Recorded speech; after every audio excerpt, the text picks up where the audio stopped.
Keberkahan itu hanya diyakini oleh orang-orang yang muttaqin, yang percaya dan hatinya ada nur yakin.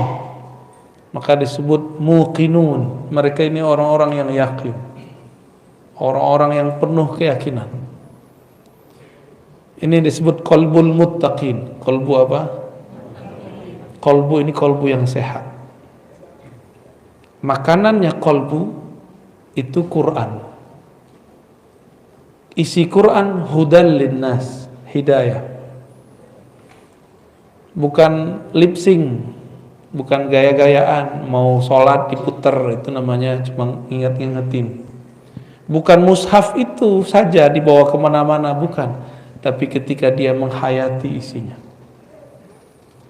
Maka jangan terlalu nafsu baca Quran. Baca Quran itu dengan ketenangan kalbu. Baca Quran jangan nafsu, cepat-cepat khatam. Membacanya penuh dengan penghayatan. Ya. Semoga di masjid ini nanti ada majelis tafsir Quran berdasarkan kitab-kitab yang sahih, kitab-kitab yang ditulis oleh para ulama ahli tafsir. Gak usah banyak-banyak, 1 ayat 2 ayat, tapi jalan terus. Karena mengatakan makommu nanti di surga adalah di akhir ayat yang engkau baca dan pelajari. Nanti kita terakhir bacanya apa, disitulah makom terakhirnya. Ya. Percaya nggak tuh? Percaya ya?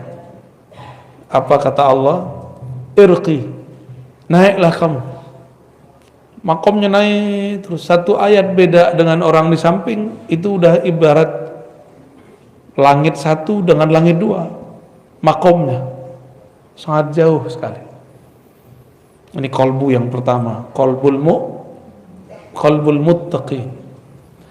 Ada yang kedua, qalbul kafirin. Qalbu orang-orang yang kafir. Qalbu orang yang kafir ini sawaun alaihim a anzartahum am lam tunzirhum la yu'minun. Qalbu dia keras. Mau diingatkan kan sama. Buat majelis gak buat majelis bagi dia itu masalah. Azan keras-keras bagi dia masalah. Semoga tetangga-tetangga masjid di sini kolbunya tidak ada yang kolbul kafiri. Ya. Malah senang kalau di depan rumahnya banyak berjejer mobil, motor. Ketika orang ramai ke masjid, dia rela. Ketika pintu pagarnya tertutup. Itu orang kolbu pertama, bukan kolbu yang kedua. Kolbul kafirin, Allah kunci kolbunya, khatamallahu ala qulubihim. Walaupun kita sodorkan ayat kepadanya, kita sodorkan hadis kepadanya, tapi dalam pendengaran mereka, penglihatan di kolbunya ada ghisyawah, tutupan. Inilah yang membuat mereka tidak dapat menangkap rahasia ayat.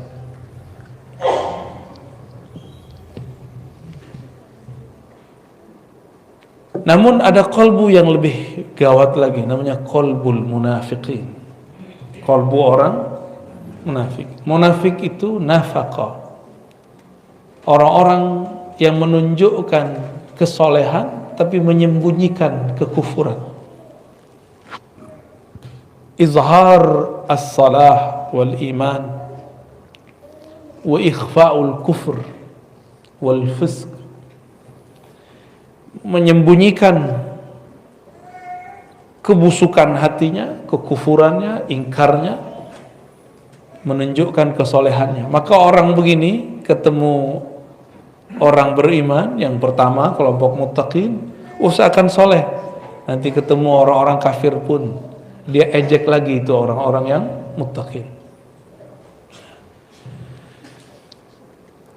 Namun karena mereka ini menyembunyikan kekufuran, sangat sulit untuk mendeteksi ini orang ini siapa sebenarnya. Disebutkan di dalam Al-Quran bahwa mereka ini mengatakan beriman kepada Allah dan hari akhir, tapi sebenarnya mereka tidak percaya. Berarti lain di mulut, lain di hati. Ini ciri pertama qalbu munafik. Dan dalam diri kita ada itu semua. Ketika kita takbir, lisan membaca Allahu Akbar, qalbu tidak membesarkan Allah. Ini sudah mulai kena itu. Kepala sujud, tapi hati tidak sujud. Kita semua ya, benar. Baca subhana rabbil azim wa bihamdi, tapi tidak mentakzim Allah. Baca subhana rabbil a'la wa bihamdi, tapi tidak Allah subhanahu wa ta'ala. Allah nggak perlu disuci-sucikan. Persepsi kita tentang Allah yang perlu disucikan. Ya. Mereka ini yukhadi'un. Mereka ini mencoba menipu Allah dan orang-orang beriman. Dikira kalau berpenampilan yang saleh, berkalam-kalam yang Arabik ya, ke Arab-Araban, berpenampilan seperti ahli salat, bisa menipu orang beriman, bisa menipu Allah Subhanahu wa ta'ala. Ini orang sibuk dengan penampilan, enggak sibuk dengan yang di dalam batinnya. Inilah nasib orang-orang munafik, disebut qalbul munafiqin. Qalbu munafik itu dikatakan dalam Al-Quran, fi qulubihim marad. Di kalbu mereka ada penyakit-penyakit.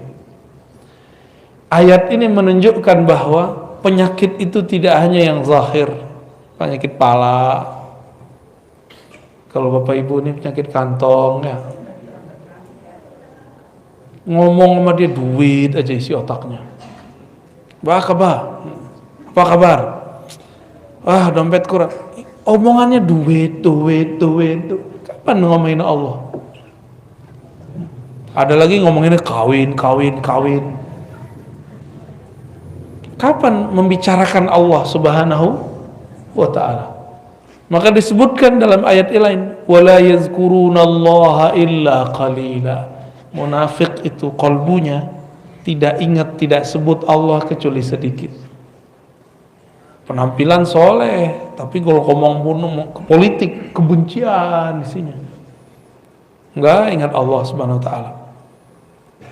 Mereka lah yang merusak di zaman Rasulullah sallallahu alaihi wasallam. Mereka tidak punya tempat di sisi Rasul sallallahu alaihi wasallam.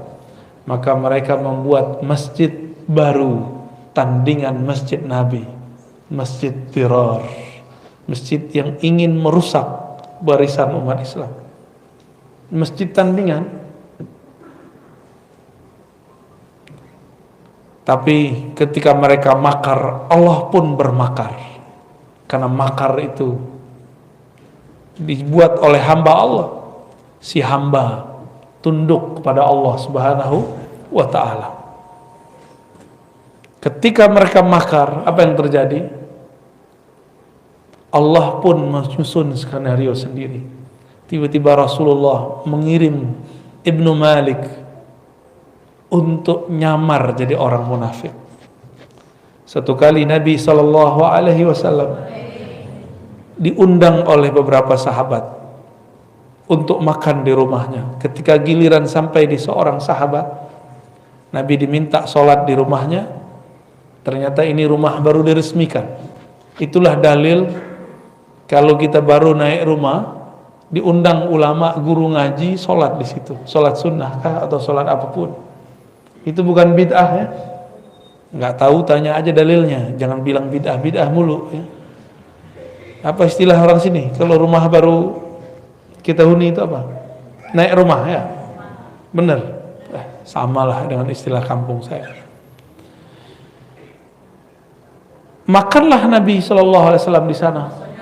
Selesai makan, ngobrol.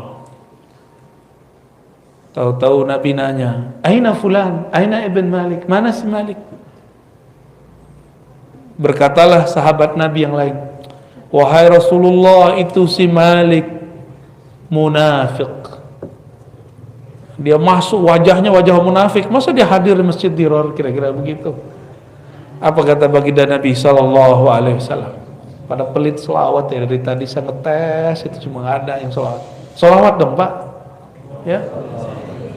Antum nanti panggil-panggil Nabi, Nabi cuekin karena nggak pernah sholawat di dunia. Sebut nama Nabi lewat aja, bengong aja. Udah sadar belum? Masih dalam tidur ya? Masih tidur? Wudhu lagi. Nabi Sallallahu Alaihi Wasallam ketika beliau bertanya di mana Malik ibnu Malik, jawaban para sahabat radhiyallahu taala anhum, dia munafik wahai Rasulullah. Lalu Nabi Sallallahu Alaihi Wasallam mengatakan,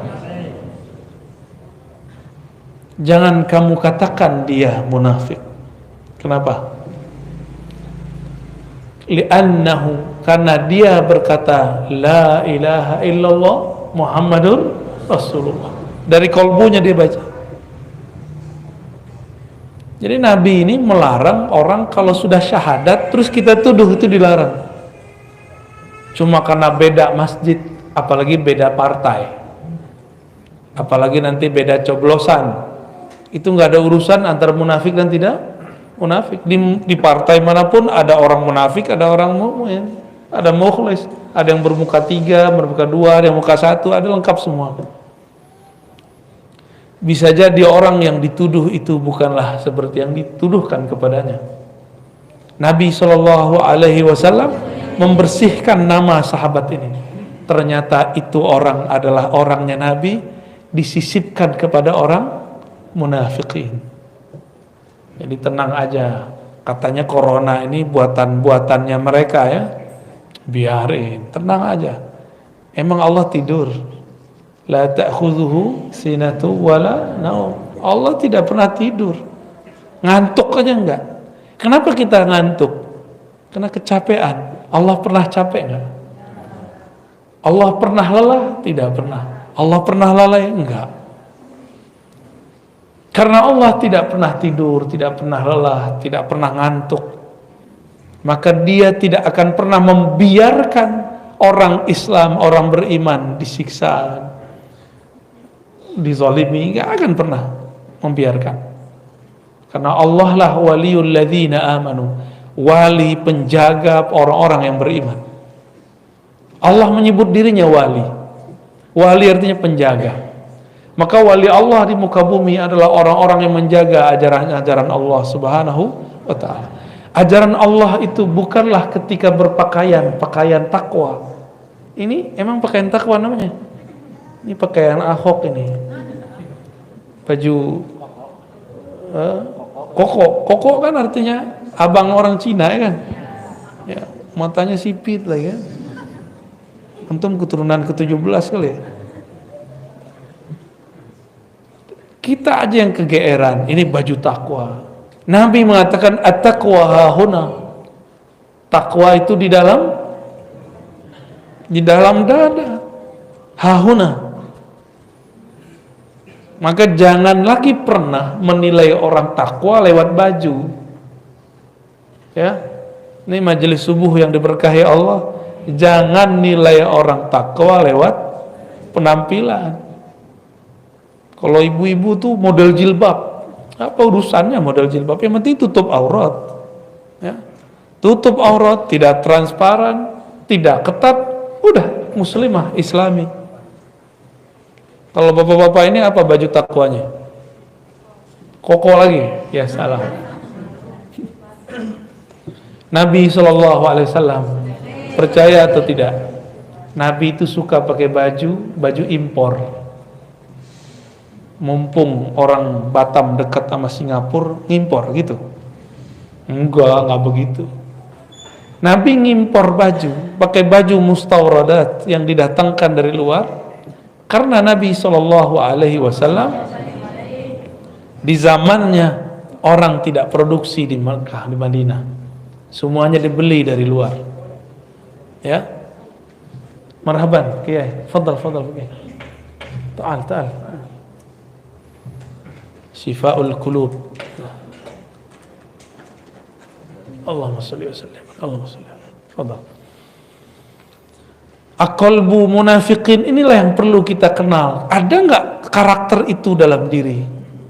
Sehingga ketika kita mengenal karakter itu, kita dapat mengenal cara kembali kepada Allah Subhanahu wa ta'ala. Inilah cabang dari pengetahuan, man arafa nafsahu faqad arafa rabb.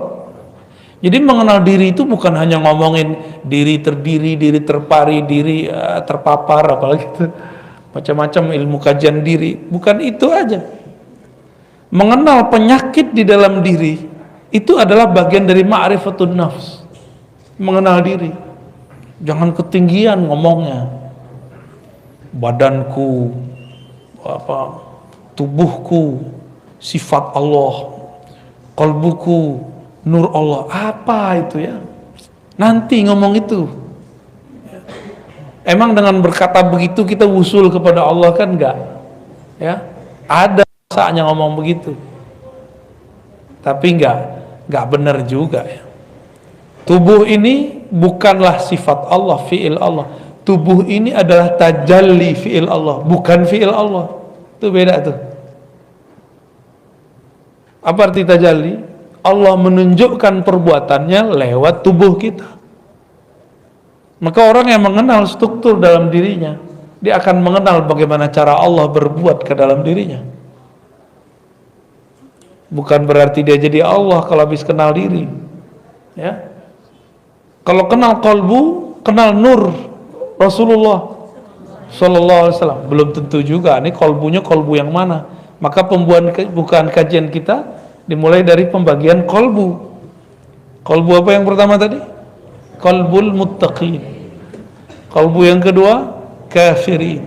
Kalbu yang ketiga, kalbu ketiga ini dia ada iman tapi penyakitnya lebih banyak.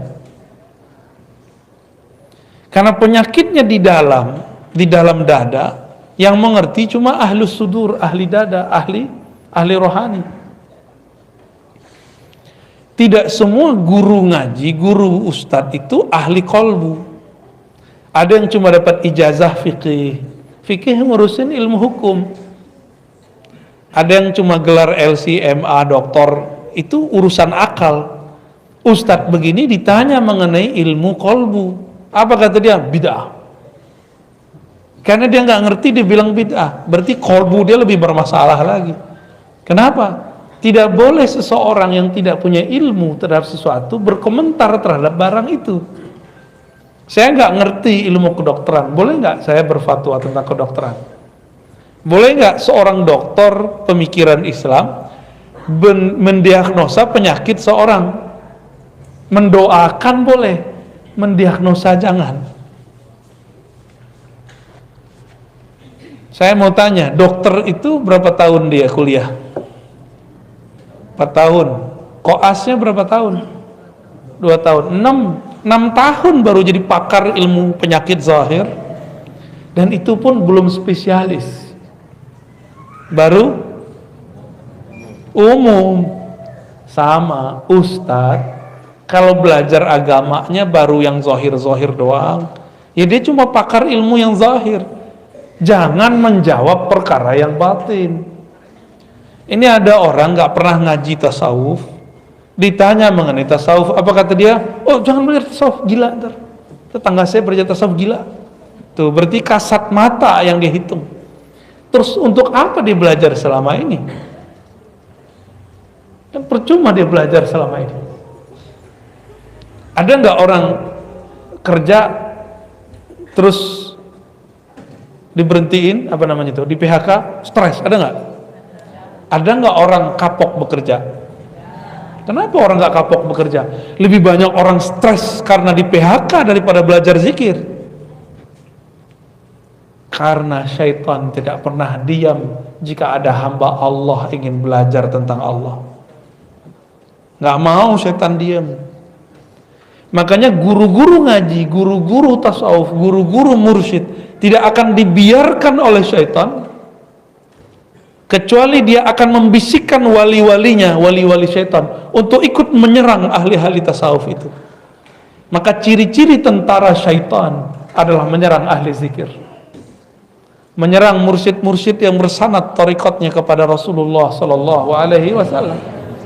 Karena hanya itulah cara menjauhkan umat dari pewaris-pewaris Rasulullah sallallahu alaihi wasallam. Setan itu nyata atau tidak? Tampak nggak? Tampak tidak, nyata iya.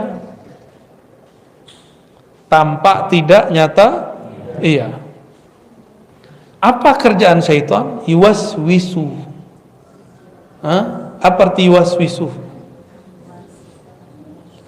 Membuat was-was. Yuwaswis bahasa Arabnya itu kata kerja yang sedang, akan, dan selalu.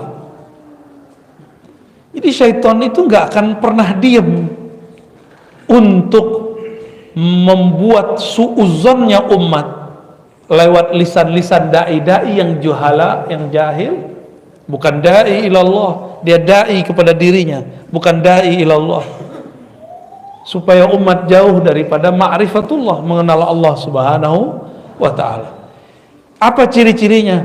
Mereka menghina kajian-kajian ma'rifatun nafs, menghina kajian mengenal diri, karena pintu satu-satunya mengenal Allah hanyalah mengenal diri. Saya mau tanya Bapak Ibu, sholat di tengah rumput, di tengah hutan, dengan di masjid, khusyuan mana?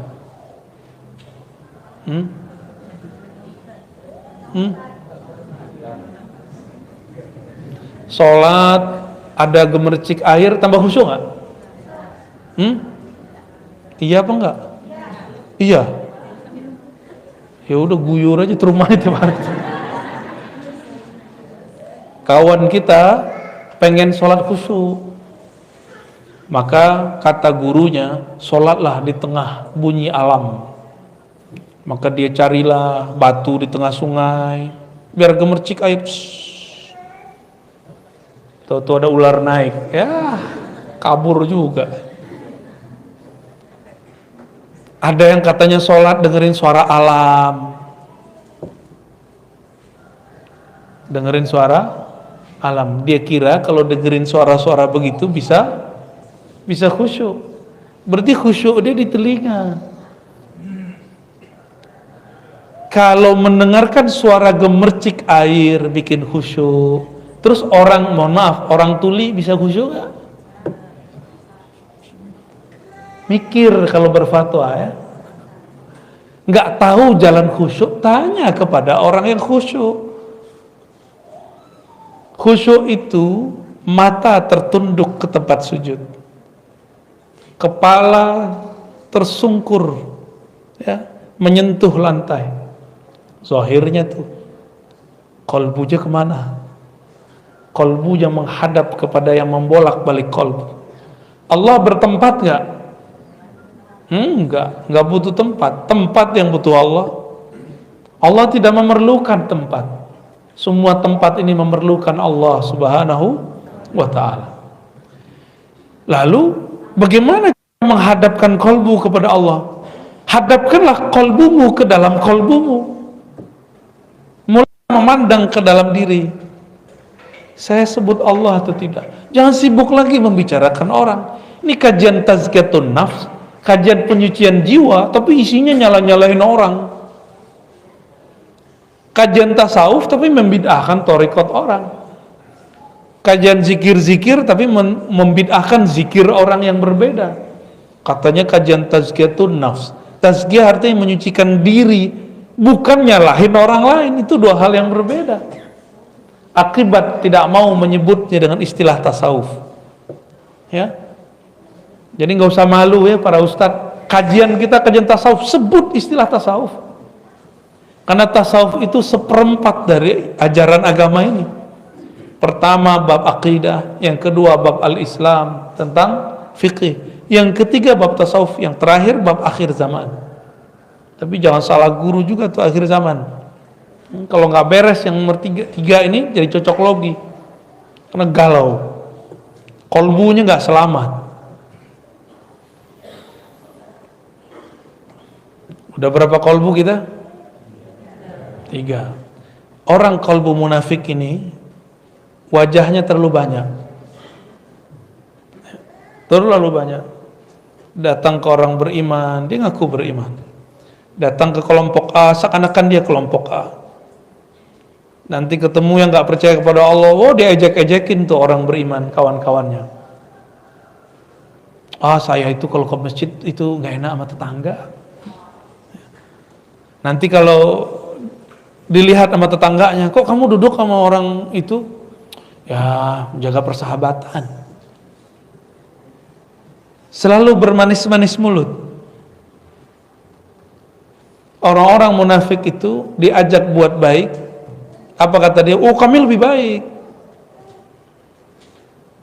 Innama nahnu muslihun, kami udah duluan daripada ente. Ya. Diajak beriman, dia bilang, ah orang beriman tuh orang-orang bodoh itu. Ini mukanya banyak, mukanya terlalu banyak. Bapak Ibu yang melakukan Allah, jangan banyak-banyak muka. Muka kita cukup satu menghadap kepada Allah Subhanahu wa taala. Wajjahtu wajhiya lilladzi fattaras samawati wal ardh. Aku hadapkan wajah. Wajah itu adalah sesuatu yang menghadap. Maka disebut ini wajah. Padahal ini bukan wajah sebenarnya. Wajah yang sebenarnya bukan ini. Wajah itu ada di kolbu. Kolbu itulah yang menghadap kepada Allah Subhanahu wa ta'ala. Ada sebenarnya kolbu yang di atas 3 kolbu ini. Kolbul aulia, kolbunya para wali. Apa ciri-ciri kolbu para wali? Salamatu sudurihim, sodornya, dadanya, hatinya selamat daripada penyakit-penyakit kolbu. Enggak hanya itu, dia selamat daripada su'udzon. Tidak hanya itu, selamat dari syak. Ini kolbu para wali, dan di dalamnya berisi tentang berlian-berlian ma'rifatullah, mengenal Allah Subhanahu wa ta'ala. Maka para aulia itu di kolbunya ada kitab, baca ayat, ada ustadz baca ayat, wali baca ayat, hasilnya beda. Karena di kolbu dia ada kitab yang Allah turunkan ke dalam kolbunya, itu disebut ilmu laduni. Kolbunya wali Allah ini la khaufun alaihim wala hum yahzanun. Mereka tidak gelisah, nggak ada sedih yang berkepanjangan. Kenapa? Qulubuhum ma'muratun bidzikrillah. Kolbu mereka makmur menyebut nama Allah. Ramai di kolbunya sebutan asma, nama-nama Allah Subhanahu wa ta'ala. Masih ingat waktu kecil dulu takut ada pohon besar, lampu nggak ada. Ini Batam ini kan baru banyak lampunya kan beberapa tahun belakangan ini aja. Dulu-dulu kan belum ya. Yang faham maksud saya, kalau kita lewat di satu tempat yang gelap, kita kata orang ngucap gitu ya. Ngucap apa? Guru saya diajarin sama dokter. Ngucap pak, dia nggak tahu itu ulama. Maka dia kerjain tuh dokter. Ngucap. Lagi diperiksa sama dokter, dia sakit, tapi nggak kelihatan sama alatnya. Saya sakit dokter. Ngucap pak, udah tua nggak mau ngucap katanya. Maka dia bilang ngucap. Itu ulama. Dokter ini nggak tahu yang dipegang ini seorang mursyid, guru ahli zikir, guru saya Abu Hasan Basri namanya.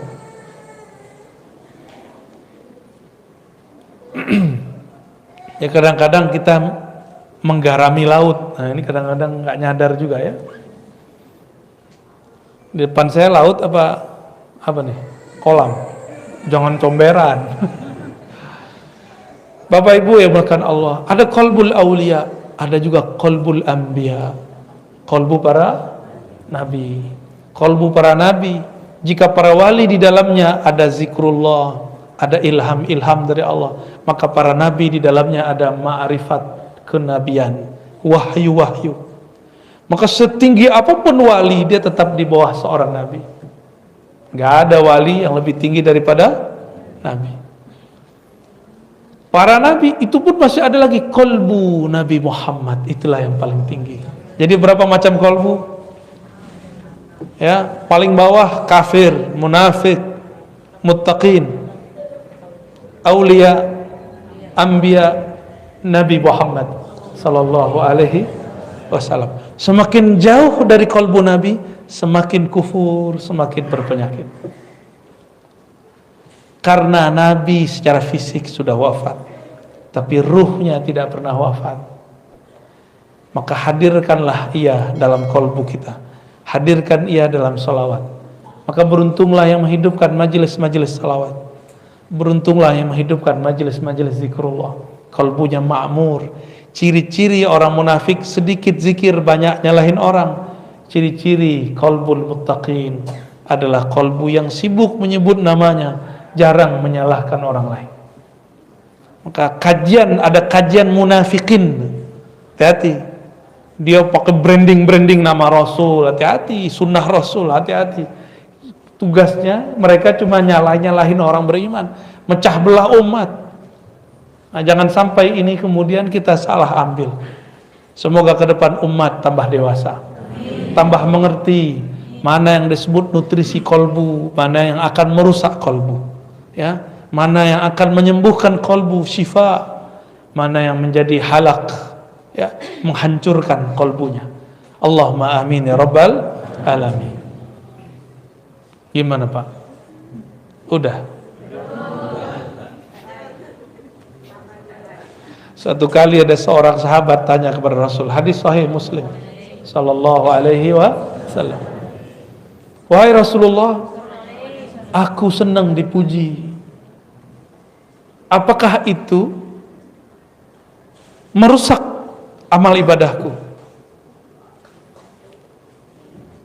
Aku dipuji orang lain, padahal aku tidak memulainya, tapi senang gak dipuji? Ini contoh nih, kalau nggak senang dipuji kita cek. Posting sesuatu di like orang, senang nggak? Tuh berarti senang dipuji. Ya. Jangankan antum, itu kiai samping saya aja begitu kok. Itu normal, sisi manusiawi. Kalau nggak manusia. Tapi kita nggak niat mau dipuji, ininya bedanya, ya. Bedanya apa? Posting biar ada yang like, itu bahaya tuh. Posting aja, share aja, tapi jangan niat mau dipuji. Dua hal yang beda.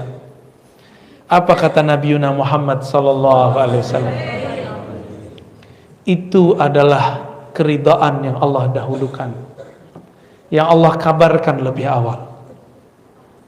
Jadi kalau kita dipuji orang, lalu kita anggap ini Allah yang memuji, digerakkan lewat mulut orang itu, ini disebut dengan apa? Barusan sudah saya sebut, kabar gembira yang sudah didahulukan. Jadi kita ini diterima di sisinya, maka Allah gerakkan makhluk-makhluk ini memujinya. Ternyata ada namanya ma'rifatul hub, ma'rifat cinta. Allah itu adalah maha mencinta, maka dia menyebut dirinya yuhib. Innallaha yuhibbul muttaqin, innallaha ma'as sabirin, ya. Innallaha, gimana lagi ayatnya, ya, yuhibbul mutatahhirin, tawabin. Semuanya itu ada sekitar 7 lah kata cinta. Allah menyebutkan kata cinta sebagai kata kunci tentang dirinya. Kalau saya mencintai seseorang, itu saya memerlukan perhatian dia, saya butuh dia. Tapi kalau Allah cinta seseorang, itu Allah sedang memberikan anugerah kepadanya. Allah tidak butuh dia, Allah tidak memerlukan dia. Ini beda cinta kita dan cinta Allah subhanahu wa ta'ala. Kita mencintai pasangan karena kita butuh perhatian dia, layanan dia. Tapi Allah cinta hambanya, tidak memerlukan mereka. Allah subhanahu wa ta'ala mengabarkan kepada Nabi Muhammad sallallahu alaihi wasallam, jika Allah mencintai seseorang, idza ahabballahu abdan, maka Allah memberitahu kabar kepada Sayyidina Jibril, Ya Jibril, inni uhibbu fulanan. Wahai Jibril, aku cinta kepada si fulan. Fa ahibbahu. Maka cintailah ia. Maka Sayyidina Jibril sejak saat itu mencintai orang itu tanpa pernah berhenti. Karena sekali Allah mencintai makhluk, selama-lamanya dia mencintainya. Allah tidak pernah mengkhianati cintanya. Allah itu sangat setia. Beda sama kita, beda dengan saya, beda juga yang di samping saya. Beda. Dulu pernah jatuh cinta seseorang terus hambar, pernah nggak? Ya, itu kita. Ada orang menikah mewah, meriah, tapi umurnya cuma seumur jagung, 3 bulan cerai. Karena yang dia butuhkan tidak ada di situ. Yang dia perlukan tidak ketemu di situ. Suatu kali ada orang nelfon Buya Hamka. Dalam bukunya dicerita, dalam videonya pun, dalam suara rekamannya dicerita.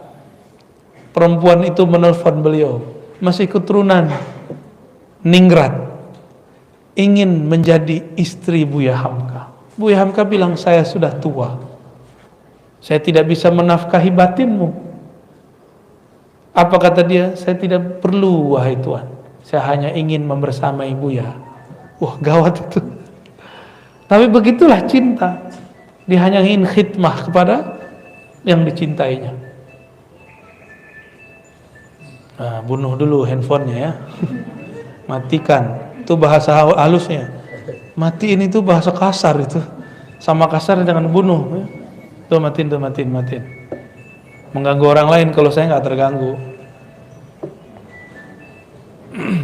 Taib ya.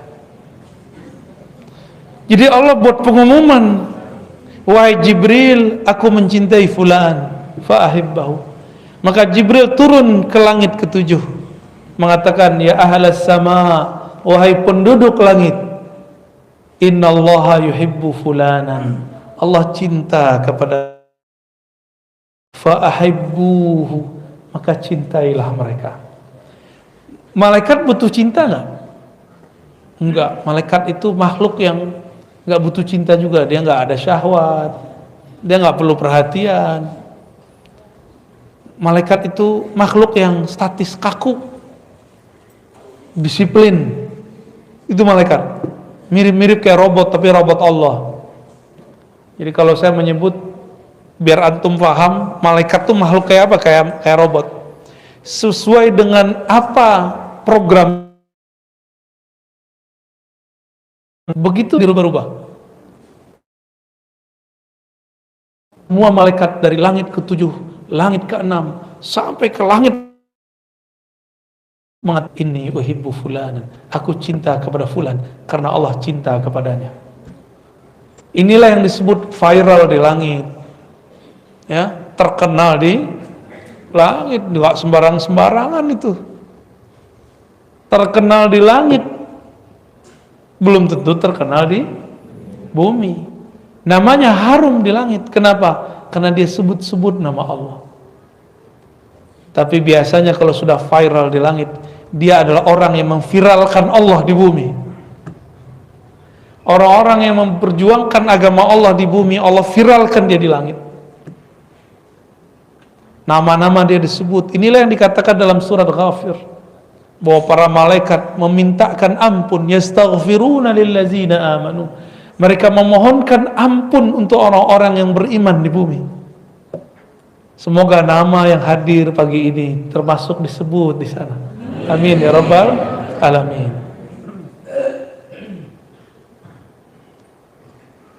Tentu kolbu mereka ma'muratun bidzikrillah. Kolbunya lebih awal memviralkan Allah dalam kolbunya. Maka berlatihlah zikir kolbu kepada ahlinya. Saya yakin di Batam ini banyak ahli zikir. Ya, nggak mesti sama yang di YouTube itu. Ya, di dekat kita ada guru yang bisa ngajar, ikuti dia. Ya, sama kok. Yang disebut di sono disebut di sini sama. Jangan beda-bedain. Ya, guru-guru itu juga punya kecemburuan. Antum hormat kepada yang si fulan, nggak menghormati si fulan. Siapa tahu sisi manusiawi dia muncul. nanti dia cemburu. Kalau sudah cemburu, setan masuk, setan bisikin lewat muridnya, Pak Kiai, Pak Ustadz, itu tuh ajarannya bid'ah itu. Wah, mulai konflik, terjadilah konflik antara ustadz dengan ustadz. Itu orang, si murid ini dipinjam oleh si setan, yuwaswisu, membuat was-was. Nama setannya Khannas. Jadi kalau buat majelis, masuk ke suatu majelis, bacalah kul yang 3 itu. Jadikan wiridan, kalau enggak jadikan wirid setiap ba'da sholat. Supaya kalau kita ketemu orang, bermajelis, kita jauh dari was-was. Diwas-wasin orang kita cut, enggak benar. Ciri-ciri kolbu sehat. Ada orang gosip, si anu tuh orangnya begini nih, enggak benar nih. Si kolbu yang sehat bilang, oh enggak, maksud dia enggak begitu. Terus kolbunya sehat itu. Tapi kalau kolbu dia bilang, oh iya nih kemarin saya digituin sama dia, dah kena tuh, ya.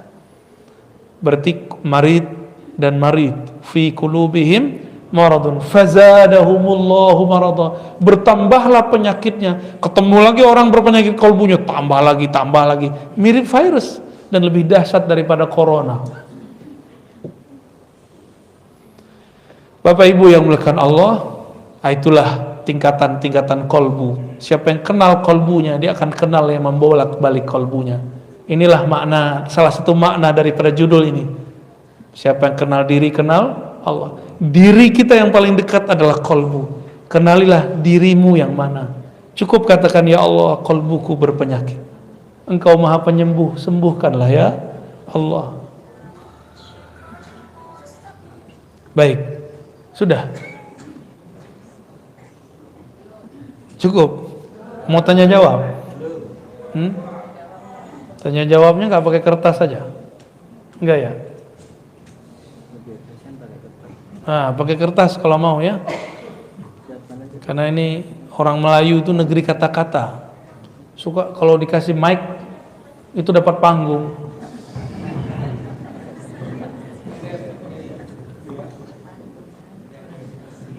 Nah, silakan ditulis. Yang ditanyakan yang penting-penting, yang nggak penting nggak usah ditanyakan ya.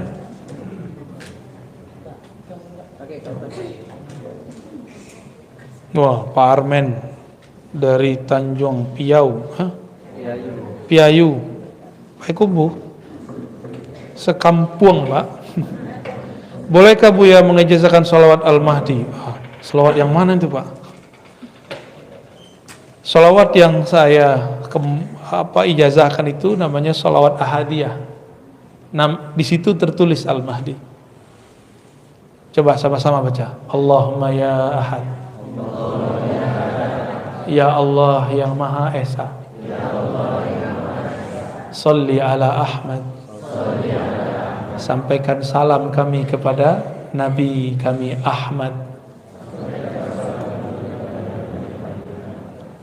Allahumma ya ahad. Sholli ala Muhammad. Yang Maha Esa ya Allah,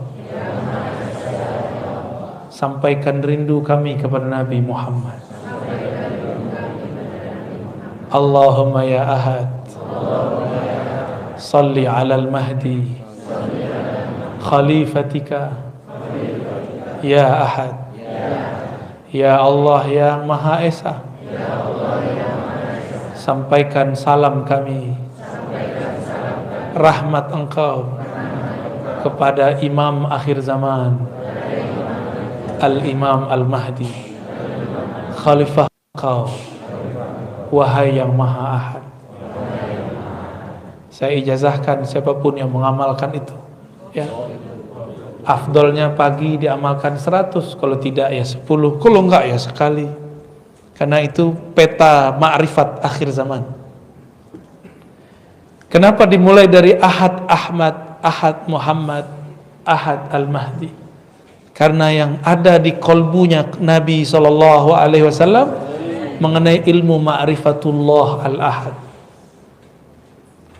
Yang ada di kolbu Nabi ilmu tentang Ahmad, yang ada di kolbu Al-Mahdi ilmu tentang Ahad dan Muhammad sallallahu alaihi wasallam. Maka Al-Mahdi nanti itu obrolannya nggak jauh-jauh daripada ilmu mengenal Ahad, mengenal Ahmad, mengenal Muhammad sallallahu alaihi. Itu aja ciri. Jadi ciri-cirinya bukan hidung mancung, jibat apa? Langsung tutup hidung dia. Emang antum hidungnya mancung? Kalau di hadis hidungnya mancung, jidatnya lebar. Itu setelah diislah. Kelihatan semuanya. Sebelum diislah, betapa banyak zuriat Nabi hidungnya mancung, jidatnya lebar. Yang enggak zuriat Nabi juga banyak. Ada orang datang ke saya ngaku Imam Mahdi, cuma karena jidatnya lebar, hidungnya agak mancungan dikit. Tapi kalau saya hitung-hitung dari samping, mancungan saya juga sih.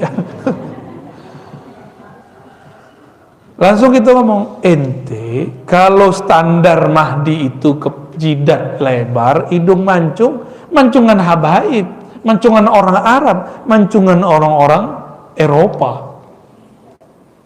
Hadis itu kan riwayat ahli hadis. Ahli hadis hanya meriwayatkan yang empirik. Apa arti empirik? Yang zahir-zahir. Yang meriwayatkan di balik itu siapa? Itu ulama yang takut kepada Allah, al-arifuna billah, ahli ma'rifat. Mereka yang ngerti siapa Al-Mahdi. Ada lagi yang datang, dia bilang ke saya bukan ulama, tapi kalau ustadz nggak ngerti tentang Mahdi tanya saya.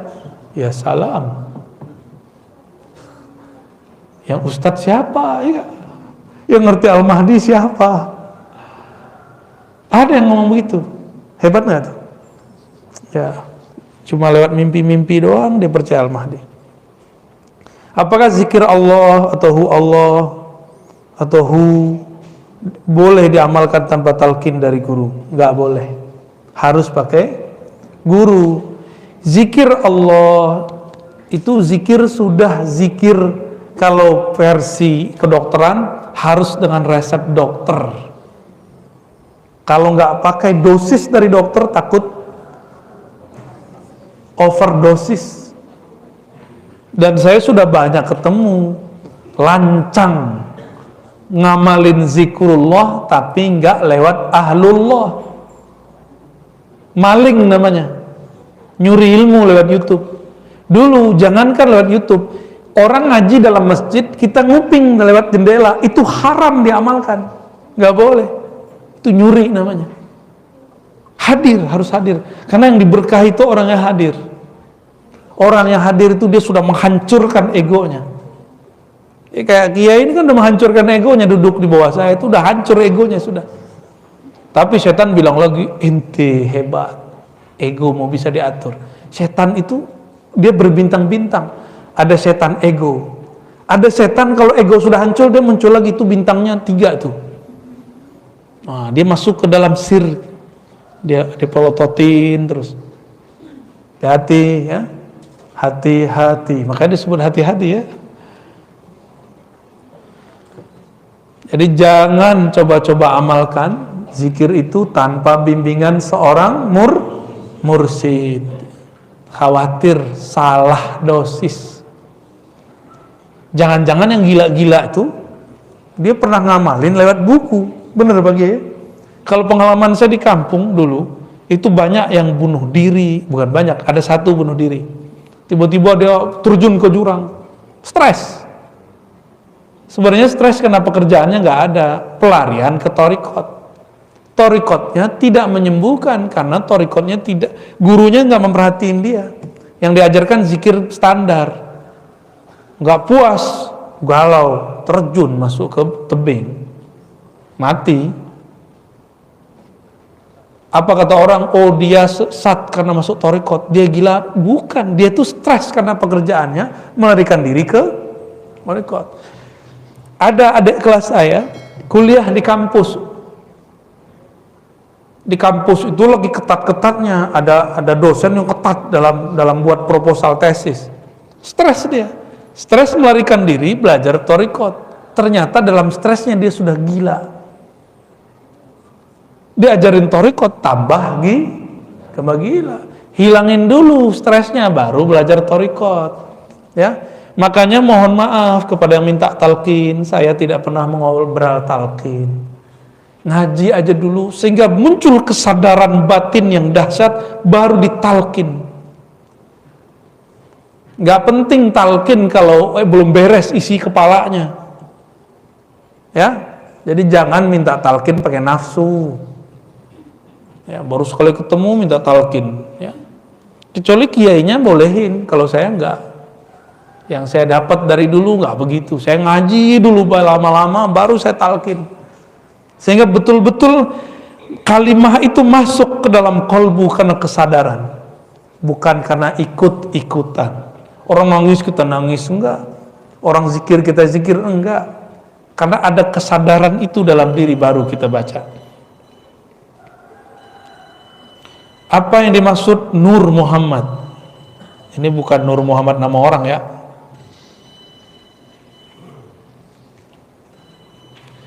Nur Muhammad sebenarnya, Nur Muhammad itu saya jelaskan apa sebenarnya Nur Muhammad. Allah Ahad menghembuskan hembusan pertamanya disebut dengan Ahmad.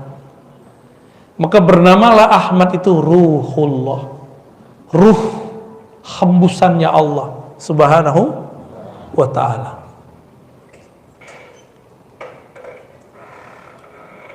Udah paham? Yang nggak ikut nggak dapat bagian berarti. Ruhullah itu memancarkan cahaya, cahayanya disebut dengan Nur Muhammad. Ada yang debat, saya lagi pulang kampung di debat, dia nggak bisa bedain antara ruh dan nur, pakai hadis palsu lagi. Awal yang diciptakan Allah adalah nur nabimu wahai Jabir. Itu kan hadis nggak sahih. Nggak usah pakai hadis itu kita ada hadis yang lebih sahih. Nur itu adalah ruh, ya salam. Nur ya nur, ruh ya ruh. Nggak ngerti nanya, jangan debat dulu. Ini udah debat aja, ya. Naik lagi tangannya begini kan. Oh berarti yang nanya itu bukan sisi nurnya, tapi zulmaniyah dalam dirinya. Karena ada kesombongan ketika bertanya, ingin menjidal, mendebat. Padahal ilmu ini bukan untuk jidal, bukan untuk debat. Ilmu ini peta jalan pulang kepada Allah Subhanahu wa ta'ala. Nggak ngerti beda nur sama ruh, udah berani debat. Ya salam. Selama ini kan kajian orang sampai di Nur Muhammad, nggak ada yang sampai kepada Ruhullah, Ahmad Ruhullah, nggak ada. Itu baru dibuka oleh para ulama wali-wali Allah di akhir zaman ini untuk menyongsong munculnya Al-Imam Al-Mahdi, biar ruh kita kuat, biar nanti ketika tubuh ini dihancurkan oleh Dajjal, nggak makan berhari-hari, ruhnya masih kuat hidup. Ini baru paceklik, udah nyalahin ini, nyalahin itu, ya. Pandemi yang disalahin siapa? Berarti kita ini ada karakter iblis, suka nyalahin orang. Suka nyalahin orang tuh karakter iblis tuh, hati-hati. Jalan macet yang disalahin wali kota, ya kan? Ya. Ada aja, ya. Nur Muhammad itu memercik, memancar daripada ruh Ahmad, jumlahnya 124.000. Makanya jumlah para nabi berapa? Ini bukan cocok logi, ya, ilmunya begitu. Kenapa muncul dalam hadis jumlah nabi itu 124.000? Itu semua adalah percikan pancaran daripada nur Ahmad, disebut Nur Muhammadiyah, Nur Nabi Muhammad sallallahu alaihi wasallam. Nur itu sudah ada sebelum Nabi Adam ada. Makanya Nabi mengatakan, aku sudah diangkat jadi Nabi, sedangkan Adam baru tanah, belum dicipta. Jauh sebelum itu aku sudah dicipta, ribuan tahun sebelum Nabi Adam. Nama beliau saat itu Ahmad. Maka Ahmad itu nama ruhnya Nabi. Nabi itu punya nama ruh, itu Ahmad. Maka Ruhullah Isa mengabarkan, inni mubasyirum birasuli ya'ti min ba'di ismuhu Ahmad, surat Shaf ayat 6. Aku Ruhullah mengabarkan sang sumber ruh, yaitu Ahmad, akan datang di akhir zaman. Datangnya pakai nama baru, namanya Muhammad. Apa yang beda Ahmad dengan Muhammad? Ada mim depan, ada tasdid. Nah, itu sirnya. Ya. Muhammad. Itu tasdid kedua, itulah diturunkan jadi Al-Mahdi. Mimnya itu mim Al-Mahdi. Itu namanya ilmu huruf. Ilmu huruf itu bukan cocokologi. Emang dari sononya sudah begitu. Al-Mahdi yang di-guided oleh Allah, yang dibimbing kolbunya oleh Allah, bukan dibimbing pakai Google, yang dibimbing langsung oleh Allah, bukan lewat kitab. Mursyid, kitab, guru itu cuma zahir aja, karena zahirnya orang harus berguru, zahirnya harus baca buku, tapi batinnya yang membimbing beliau adalah Allah. Sudah banyak gerakan-gerakan Al-Mahdi dulu, tapi nggak ada yang sabar. Gagal semua udah. Udah berapa gerakan Al-Mahdi muncul? Nggak ada yang sabar. Sekarang juga muncul tuh yang nggak sabaran tuh. Nggak sabar cerita-cerita mimpinya dan itu bukan satu orang. Di Indonesia juga ada. Di seberang juga ada. Kalau Al-Mahdi bisa diceritakan ahwalnya di dalam YouTube punya siapa? Siapa yang punya YouTube? Tuh, udah tahu jawabannya? Kalau ada orang ngaku Al-Mahdi, sama dengan orang ketahuan sebagai Nabi Muhammad. Apa kata Bukhairah?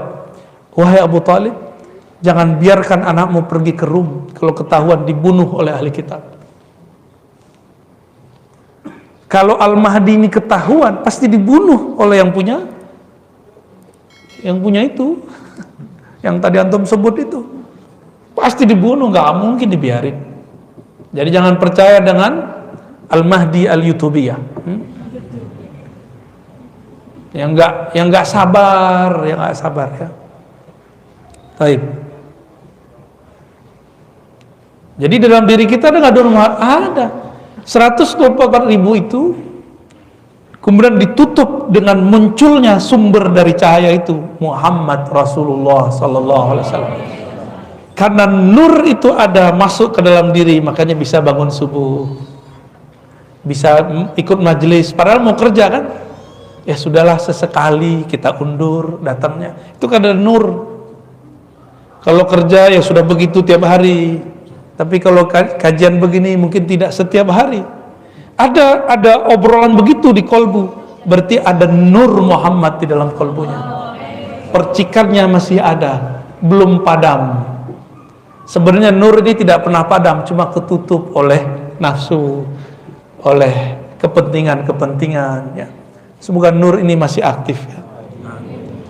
Ngaji bersanad, talqin zikir bersanad, ngamalin zikir berdasarkan mursyid-mursyid yang bersambung Rasulullah, ngaji ma'rifatullah, ini akan membuat nurnya tambah besar, tambah besar, tambah besar, tambah besar.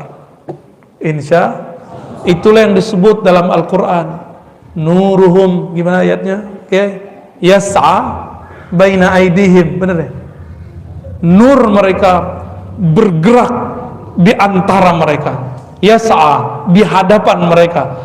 Jadi nanti di hari kiamat, nur Muhammad yang kita jaga ini, dia akan memberi cahaya. Karena hari kiamat itu ada terang-terang sekali, ada gelap-gelap sekali.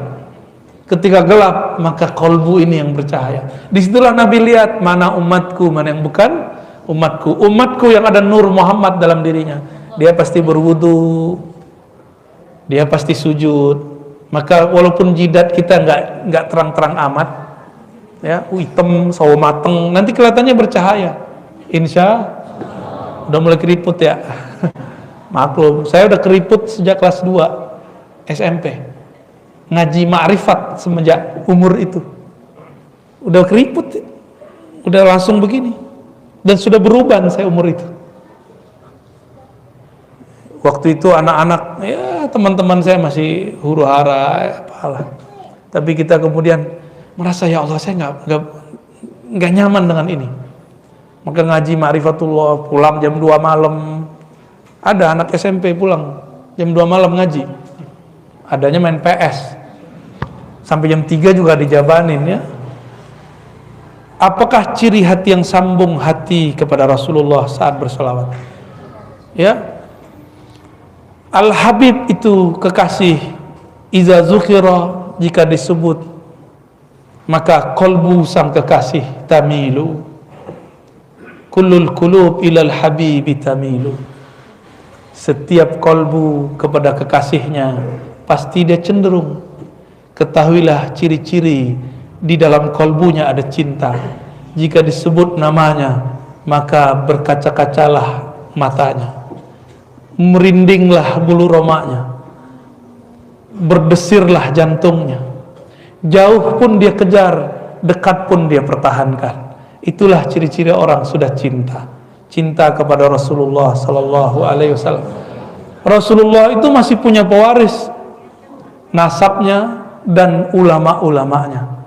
Maka sambutlah mereka. Itulah dasarnya kenapa kita kalau ada ulama datang kita sambut dengan mahalul ya. Bukan karena dia, tapi karena yang membuat dia seperti itu siapa? Rasulullah SAW. Kata Rasulullah, ahibbu ahla baiti hubban li, cintai hormati keturunanku, pewarisku. Ada dua tuh, keturunan, pewaris. Itu makna ahla bait, nasabnya, lalu pewaris ilmunya. Mereka disebut ahlu baitin Nabi dalam ilmu hakikat ya.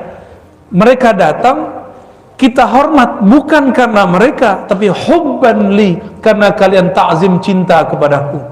Karena ada nur ilmu Nabi pada diri mereka, kita hormat kepada mereka. Bukan karena pakai rida begini, pakai selendang begini, bukan. Bukan karena pakai kopiah Buya Hamka ini. Bukan kopiah Luhut ini, kopiah Buya Hamka.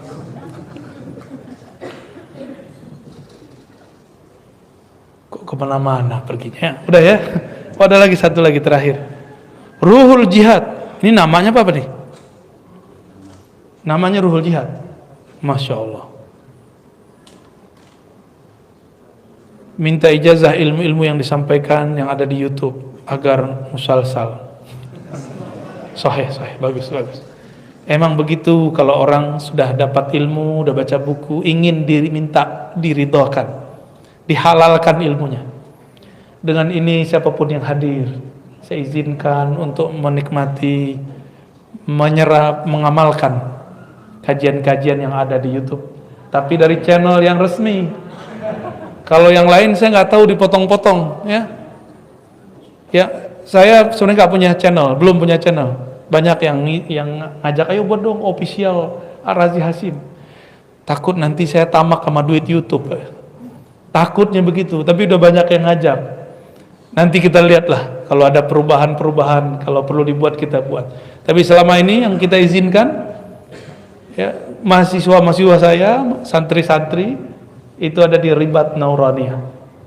Ada juga Cafe Rumi ya. Ya, Ribat Nauraniyah ya. Sengaja namanya nggak mudah-mudah, biar yang dapat itu memang orang-orang yang serius nyari. Ya, kita nggak butuh-butuh amat sama follower, viewer, nggak. Kita cuma pengen cek orang tertarik kajian ma'rifat berapa orang sih. Ternyata di akhir zaman tambah banyak. Ya, beberapa ada yang saya izinkan ya, ada beberapa yang Bapak Ibu tonton tuh beberapa saya izinkan. Yang dengan syarat jangan potong yang berlebihan. Jangan ngasih quote-quote, kata-kata thumbnail yang aneh-aneh. Di luar itu nggak jaminan saya ya. Baik. Sudah. Pas sudah ya. Udah syuruh kan? Saya yakin Bapak Ibu ada pekerjaan. Semoga pekerjaannya diberkahi oleh Allah. Karena paginya dimulai dengan al-barakatul li ummati fi bukuriha, ngaji, mengenal Rasul sallallahu alaihi wasallam, mengenal Allah, mengenal diri. Semoga yang hadir ditakdirkan nanti masuk surga. Amin. Kami, kita semua, semoga kita ditakdirkan memandang keindahan wajah Rasulullah sallallahu alaihi wasallam. Diizinkan memandang wajah Allah subhanahu wa ta'ala. Allahumma ya Allah ya Rahman ya Rahim, wajahmu terlalu mulia untuk kami pandang, tapi engkau ingin juga dipandang. Engkau yang maha pantas dipandang. Izinkan kami ya Allah untuk pantas memandang wajah-Mu. Ya Rabb, qalbu kami kosong dari nama-Mu. Famla' qulubana bil yaqin. Ya Allah, penuhi kalbu kami dengan keyakinan. Wa mzayyin qulubana bi asma'ik. Hiasi kalbu kami dengan keindahan nama-nama-Mu al-husna, al-asma'ul husna. Ya Allah, jiwa kami berpenyakit ya Allah. Ada emosi, ada ketidaksabaran, ada kesombongan, ada merasa lebih alim, lebih pintar. Tolong ampuni ya Allah penyakit-penyakit ini, sembuhkan ya Allah. Ya Allah, di kalbu kami ada perasaan malas ya Allah. Malas untuk istiqamah ya Allah. Malas untuk silaturahmi kepada ulama ya Allah. Malas untuk zikir pagi sore ya Allah. Malas untuk berguru kepada ahlinya ya Allah. Ya Allah, berkah kajian pagi ini, sembuhkan penyakit malas kami, tumbuhkan kesungguhan, tumbuhkan kedisiplinan dan istiqamah. Allahumma bihaqqi sayyidina Muhammad faj'alna minal mustahiqin bi syafaatihi al-uzma. Ya Allah, dengan kemuliaan Nabi-Mu, kekasih-Mu Nabi Muhammad sallallahu alaihi wasallam, jadikan kami yang hadir ini, keluarga kami, guru-guru kami, semuanya berhak mendapatkan pertolongan Rasulullah sallallahu alaihi wasallam. Allahumma hasibna hisaban yasira. Ya Allah, dengan berkah Nabi Muhammad, maka hisablah kami dengan hisab yang ringan. Allahumma ajirna minan nar. Ya Allah, siapapun yang hadir, maka bebaskan mereka dari siksa neraka. Bihaqqi la ilaha illallah Muhammadur Rasulullah, dengan keberkahan kalimah la ilaha illallah Muhammadur Rasulullah. Ya Rabb, ij'al lana khairan fi hayatina wa mamatina. Ya Allah, jadikan hidup kami penuh keberkahan, mati kami penuh keistiqomahan, husnul khatimah. Wa sallallahu ala sayyidina Muhammad walhamdulillah rabbil alamin. Mohon maaf, tidak usah salam-salaman ya, cukup dengan kolbu, nggak usah foto-foto juga ya. Itu mengganggu ya. Semoga wajah kekasih-kekasih Allah sudah terfoto dalam kolbu kita. Amin ya rabbal alamin. Semoga semua dapat keberkahan. Assalamualaikum warahmatullahi wabarakatuh.